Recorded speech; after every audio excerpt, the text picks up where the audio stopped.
Hi everybody and welcome to Happening News. Now, my name's Kevin and I am the owner and editor of Happening News. Now, don't tend to do a lot of these types of videos. Never actually done a video like this.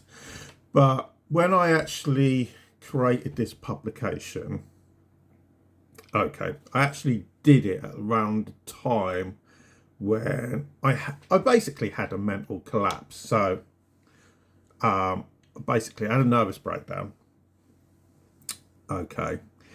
And for several months since that actually happened, I've had one of the people that helped me create this publication talk to me and tell me I need to tell my story, get it out there, because when it happened,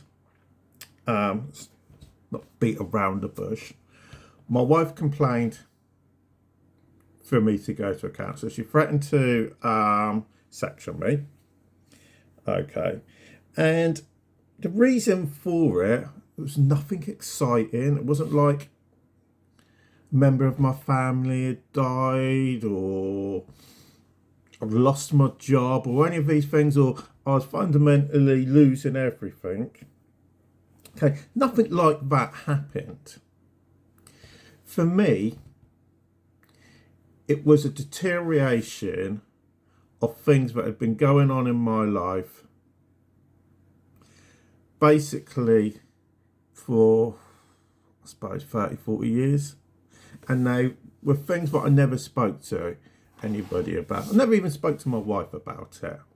But my wife had known, as long as I'd been with her, that I wasn't mentally sound. And she'd been complaining for me for a long time, many years, to go and see somebody, go and get help and everything. And it's like I'd always said to her in the past, I'm not doing that. You know, I've been to counsellors in the past.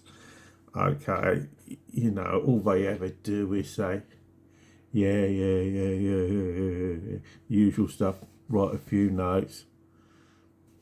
And for me, it doesn't work. I might as well go to, as they say in Crocodile Dundee, go to the pub, have a few beers, and talk to somebody I can believe it, I don't even know. So I thought, what's the point of doing that? So I agreed with a friend of mine to actually do this video today. So by cutting to the chase, what actually happened to me. And it's quite a simple story. So this is what happened. Approximately 17 years ago, I had an extremely bad epileptic seizure. Took a heavy hit to my head. Ended up in Southampton General Hospital because I was living in Millbrook in Southampton at the time. And my mum came and picked me up. Took me a long time to recover. It's probably took me about a year to recover from this one because it was so bad, because I smashed my skull against the wall. And I lost a lot of my memory. And it took me a long time to recover. Now, the problem for me was I'd lived in Southampton all my life. Barely been out of Southampton my entire life. So when I moved to Southsea, I never knew anybody. The only people I knew was my mother and my stepfather. That was it. So this was in the days of the infancy. This was about 2000, would have been about 2008, early 2008. I think it was summer 2008. So it was the infancy of Facebook, really, and internet dating and all of that type of stuff. So I just started walking the streets. I got given a map by my stepfather, get myself around, and I started going on Facebook. That's what I started doing. And I started talking to this girl, who lived in Leon Salem. She was a really nice girl as well. Weren't the prettiest one in the world. I'm not going to try and make her out. She was some stunner or anything, but she was a really nice person. And we started talking, and we ended up meeting up. And I've got a feeling, and I may be wrong about this, but I think the first time we properly met up was at the Spinnaker Tower in Portsmouth. But I may be wrong about that. My memory isn't the best. And we started going out on a regular basis and everything. And she fell pregnant. Okay, which was absolutely brilliant, because at the end of the day, I always wanted to have children. Well, when you say you weren't expecting it, if you don't, wrap up or anything like that, what do you expect at the end of the day? So, it's a stupid thing, realistically, to say at the end of the day. But at the end of the day, she did fall pregnant. And I remember this one particular day, and this is where everything went bad. Because I was happy with her. I had no problems, whether she was or not. She never said anything to me. Okay. And I remember this one particular day, I think it was a Sunday, and I was due to go back to my mum's on the following day on a Monday. May be wrong about the day. But I was round her house over in Leon Solent. She's probably about maybe 3 or 4 months pregnant at the time, something like that. And I got into the bath and I left my phone on the bed. And I received a text message. So I said to my girlfriend, can you just go and have a look who it is? Now, I've got no problem people going through my phone. You want to go through my phone? Go and have a look. My wife and my kids go through my phone. I'm not really that bothered, to be honest. I've not got anything to hide. When you do refuse to people, that's when people are going to know that you're up to no good at the end of the day. So she goes and looks on my phone. And it wasn't my mother. It was my sister's next door neighbour. And as much as I shouldn't laugh, this is every man's dream. And my sister's next door neighbour,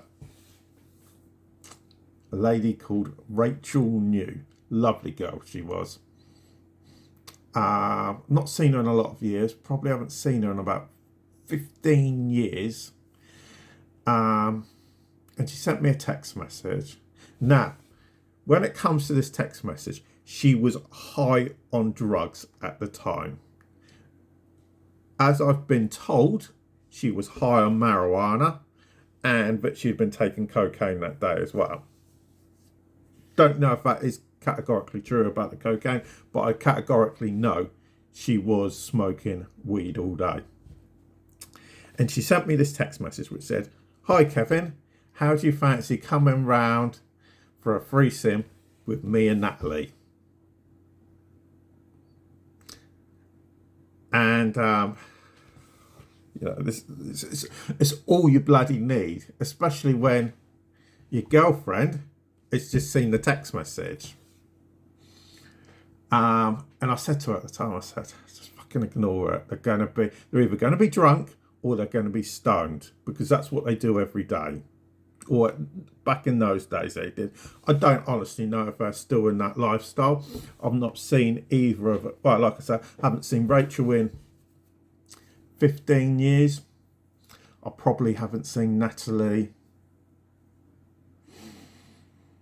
in about 12 to 13 years. So I haven't seen either of them in an awful long time. And those two occasions were just walking in the street that I bumped into them. And to be honest, they're both lovely girls and everything. But they both know I wouldn't go and sleep with them. They were high on drugs at the end of the day. And that's what I said to my girlfriend. I said, just ignore them. They're being idiots. They're on drugs. And she said, okay. All right. So go home to my mum's the next day, back to Portsmouth I go. And I got inundated with lots and lots of text messages off my girlfriend. Can't remember what any of them said apart from one. And this is the one where I've held regret for over 16 years. And in a way, destroyed everything that I could have had. You know, I'm not saying that I have a miserable and unhappy life, because I've got no room to complain. I'm married. I've got a wife that cares about me most of the time, when she's not in a bad mood with me, which is 23 hours out of every 24, I'd say. And I've got 5 children with my wife. Okay, so I've got no room to complain or anything. But when I say it, what I mean is, I had a daughter with Sophie, and because of what I said in a text message, I've never been able to have a relationship with my daughter. Never seen her. You know, I've always said I hope she's having a happy life and everything, and I'm sure she is. And I'm sure that my ex-girlfriend Sophie's a wonderful mother to her. I've got no reason to dispute that. I've never heard anything to the contrary. But this is where my mistake was. And I would say to any man, never, ever go and do this, because it's the dumbest and most stupid thing you can do. So Sophie sent me a text message saying, I will always love you no matter what. So that was the text message. Okay. And it wasn't until recent that my wife and a few of her friends said to me, have you thought she sent you that text message because she wanted to end it? And I never thought about that. Never thought about that in over 16 years. Whether they're correct, because that's their view, but that's the reason she sent it, I honestly don't know. Maybe they're right, maybe they're wrong. I don't honestly know. But this is what I did. And what you've got to remember is, I've worked in the sales industry all my life. And this is no defense, you know. So people like me are full of ego, hyper competitive, and complete and utter jackasses, as my kids would tell me. And I sent her a text message saying, what even if I cheated on you? I'd never cheated on her. I'd never cheated on anybody at that stage in my life. Now, after everything went pear-shaped with Sophie, that's another story. I probably cheated on every single girlfriend or wife up into my current wife. I'm guilty of that, but at the time, I'd never had an affair. Okay, so everything went pear-shaped. She refused. She basically went down the route. You know, I got told at the time it was because her mother and her sister didn't believe her and said that she should end it and everything. You know, and if Sophie wanted to go down that route, that's down to her. There's nothing I can do to change her mind. I can only tell her so many times, never had an affair. It was a stupid comment for me to make at the end of the day. Now, when you fast track to when she was due to birth, because obviously she had a low placenta, which meant she had to have a cesarean section. I never even got told she was going into hospital. The day she gave birth, I found out, and this is how I found out, and this is why men generally despise women. And this was the start of my deterioration, where I ended up going sleeping around, doing drugs, drinking, smoking, and acting like an absolute and complete twat. Okay, I'm not going to deny that. That's what I did. And this is the reason it happened. The 6th of August 2009, my daughter was born. My firstborn daughter, or firstborn child. And I was round my mum's house at the time. Can't remember why I went round that, to be honest, that day. And I was just scrolling through social media on my phone because my mum was being her usual quiet and ignorant self at the time. She did used to be a bit on the quiet side. And I see a message, a post come up on my Facebook feed from my ex-Sophie's sister, Gemma, saying, I'm going to the hospital to see my, was it her first niece? I think it would be her first niece. And I thought, are you taking a fucking piss? I have to find out that my daughter's been born on goddamn social media. You don't even have the decency to phone me up to tell me. That's how I have to find out.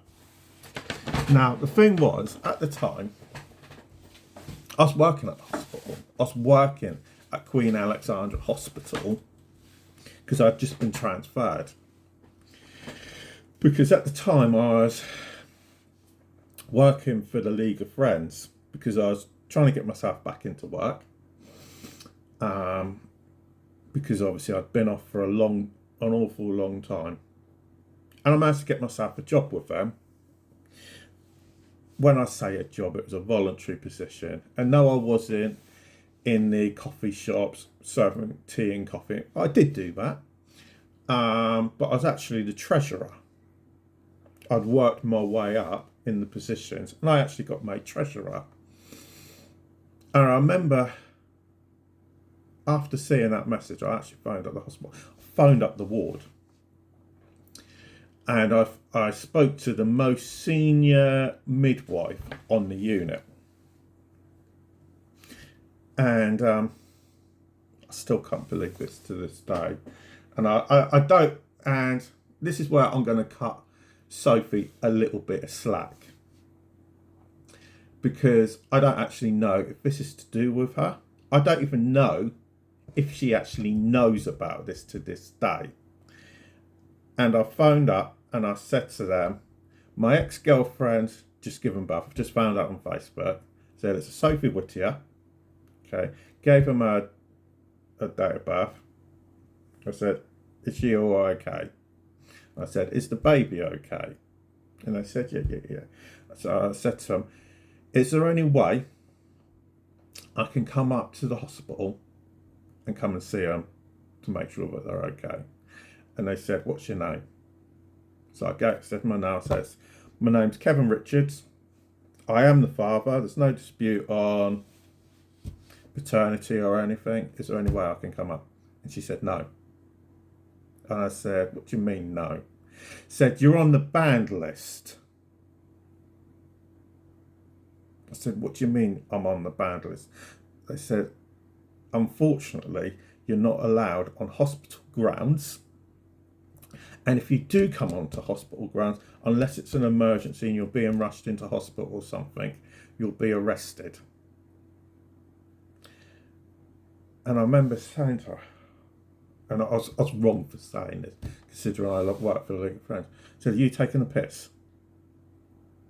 I said, I work for the hospital. She said, you can't come into work. I said, if you come into work, you will lose your job and you'll be arrested. And I turned, and I remember saying to her, I said, I'm the treasurer for the League of Friends. I said, what do you think's going to happen next time you make an application for any funds or anything from the League of Friends? I'm the treasurer. I have the last say. And and I still remember to this day, she said to me, I would hope that you wouldn't take that into account. And I said, yeah, you're right, I wouldn't. I'm not that spiteful, and I understand you have a job to do. And the benefit was I got 2 weeks off work. The downside was I knew what way this was going to go. And it went downhill pretty quickly. And then she comes out of hospital. Now, a lot of what I've been told is hearsay. So I don't actually know how much truth is actually in everything. And then a couple of days later, I phone up the hospital again. And I get told that she's been discharged and she's been put into a unit for, these like units for women that are trying to escape battered husbands and all that type of stuff. That she'd been put into one of these types of homes. Now, I don't know if that's actually true, and I'd actually question why she would have. And if she has, what on earth was she doing after she split up with me to end up going all the way downhill where she ends up somewhere like that? I may have made a few mistakes by making a stupid comment, but where you end up in somewhere like that, what on earth are you doing? So I ended up started drinking quite a lot because I thought, this is going to go bad. I can see this going bad. And I started messaging her, messaged her sister Gemma, and I messaged our other sister. Now, our other sister, and I don't know if Sophie knows this, was messaging me. We were actually talking. And I spoke to her a few months ago as well. She probably doesn't know about. Not if her sister's got any common sense. And over the years, over these 16 years, I'd reached out to her on several occasions. Had ITV production companies reach out to her, i.e. the Jeremy Kyle show. She would refuse to engage. Bump into her in the street. She would refuse to engage. Had solicitors write letters to her. She would refuse to respond. Okay. Now, I'm not an unreasonable person. I've never been an unreasonable person. And all I've ever asked of Sophie is one thing. It's only ever been one thing I've ever asked for her. So I've always said to her, you can have as much money as I can provide. And all I want is one opportunity. And it's like I always said to her, if I screw up that one opportunity, you got every right to turn around to me and say, fuck you, Kevin, fuck off. I gave you your one opportunity, you messed up. And that's all I've ever asked for. But that's too much. So, for 16 years, my ex, Sophie Whittier, has refused to allow me to see my daughter. There's no grounds for it. There's no criminality. There's no violence. No sexual abuse. I have no criminal history. The time when I was with her, I was teetotal, didn't drink, didn't smoke, didn't do drugs, didn't do anything like that. Now, even though I've openly admitted I went and did some of that stuff, I wasn't hardcore or anything. I eventually ended up turning my life around. And as much as I'm going to get aggro for it, because my stepdaughter's husband doesn't like me speaking about my stepdaughter, because it's his family, I don't care. Because the one thing that got me to turn around, and it's what should have got me to turn around 16 years previously, well, sorry, it wouldn't have been 16 years, but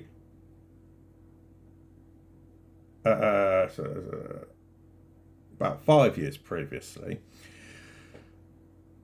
was when I met my current wife and she had a child. And because she had a child, I knew I had to turn my life around. I had to stop living the lifestyle that I was living. And because of that, I did that and turned it around. And I continued to try and track my ex down. Now, my fundamental problem was I had members of my own family that categorically lied to me about where she was. Because I got told the entire time she was in Wales, somewhere in Wales, which wasn't true. And they knew it wasn't true. And I only found out recently, it was actually this year, that they had intentionally lied to me. And that's my mother and my stepfather. I know, it's nice when your mother and stepfather are willing to lie through their teeth to you.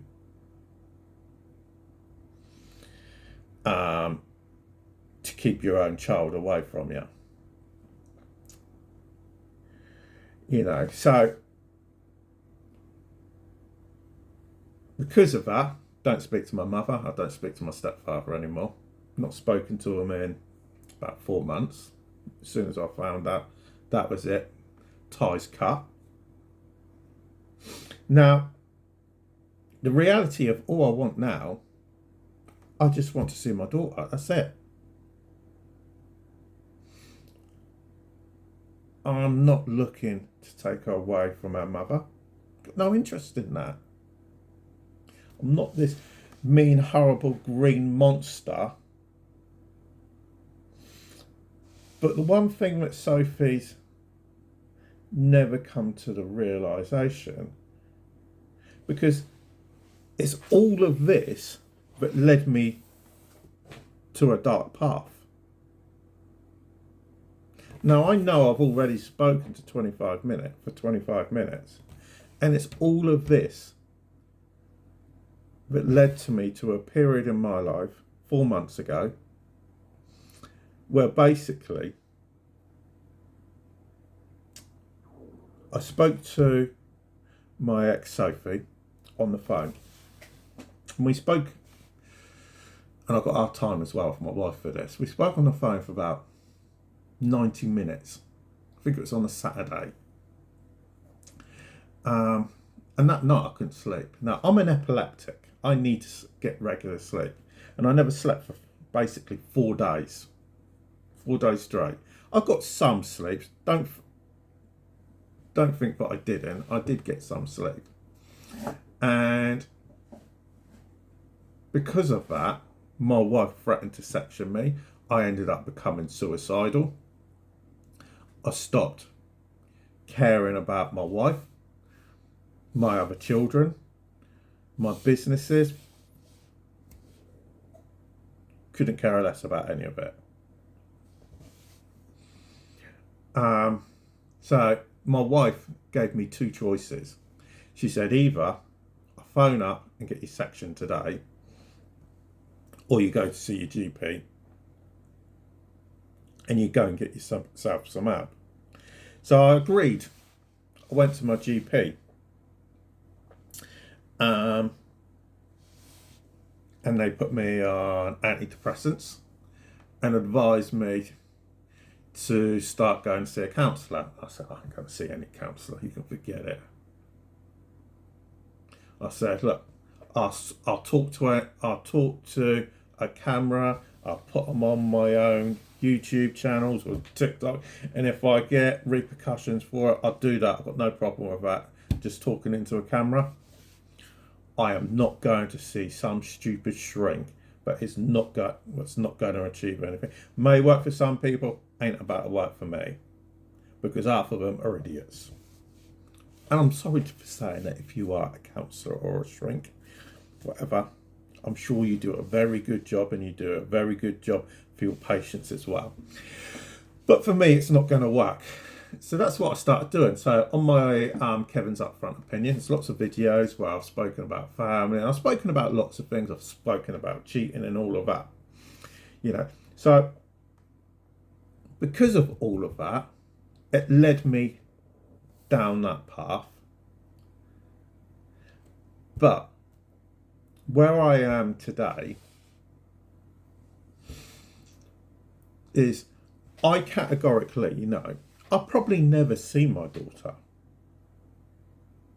Never done anything to harm her. And I know that. I know I'll probably never see her. I don't hate my ex Sophie. I actually pity her. I have no hate towards her whatsoever. But this is where I am with Sophie, because Sophie doesn't realise this. What she's done is basically illegal in essence, because no one parent has got a right to stop another parent from seeing. And I should have, before anybody says it, I should have gone down the legal route. But I didn't, because I didn't want my daughter Amy to end up like me, where I've had my parents fighting over me for 40 years, neither one willing to take accountability for what happened, both of them blaming each other, and it's not a good look. Now, whether Amy's ever going to want to face up to this, me and her are more alike than she may want to know. And this is the reason. We were both children where we were alienated from a parent. Not our own fault. Not because the other parent didn't care about us, because that's categorically untrue. But because there's one parent that's thought about their own personal needs over the other parent and the child, and all they thought about is themselves. Anything else, I don't know anything about Amy. Don't know where she went to school, don't know what her interests are, don't know what her favourite colour is, don't know what her favourite cereal is, don't know what she wants to do for a living. No, absolutely nothing about her. I got sent a couple of pictures recently. Don't know if they are actually her. They could be absolutely anybody off the internet, to be honest. And that's the reality. They could be anybody. Because let's face facts, it's not difficult to get a picture off the internet of some kid. That's a piece of piss. And to be honest, with Sophie's behaviour over the recent years, wouldn't surprise me either. But this is the one thing, and this is the kicker, and this is something that Sophie will learn the hard way. And that is that one day, mine and Sophie's daughter, Amy Whittier, will wake up. It may not be today, may not be next week, or in a month's time, or a year's time, or in a decade's time, may not be for another 50 years. But one day she will wake up and she'll question why it happened, what she did wrong, and she'll blame one person until she finds out the truth, and that's herself. And the fundamental thing is, and this is what Sophie doesn't take into account, most kids that go through this end up screwed up. I can look at myself, I can look at my mother, not my mother, I can look at my sister, and I can look at lots of other people. And the one thing that Sophie ain't gonna want to face up to at the moment is that Amy will one day despise her for what she did. because Sophie is thought of nobody but herself. So I'm going to cut it short there because this is probably the longest video I've ever done at 35 minutes. So please do give us a like and share. Okay, if you know my ex Sophie Whittier, please don't go harassing her. And I will say that, please don't go harassing her. You know, no matter what my views are on her, she don't deserve that at the end of the day. And don't go hounding my daughter. You know, she's got a right to her privacy. She doesn't want to come and speak to me. That's fine. That's down to her. But please do not go harassing them. Okay, but for now, thanks for listening. And I'll speak to you all again a bit later.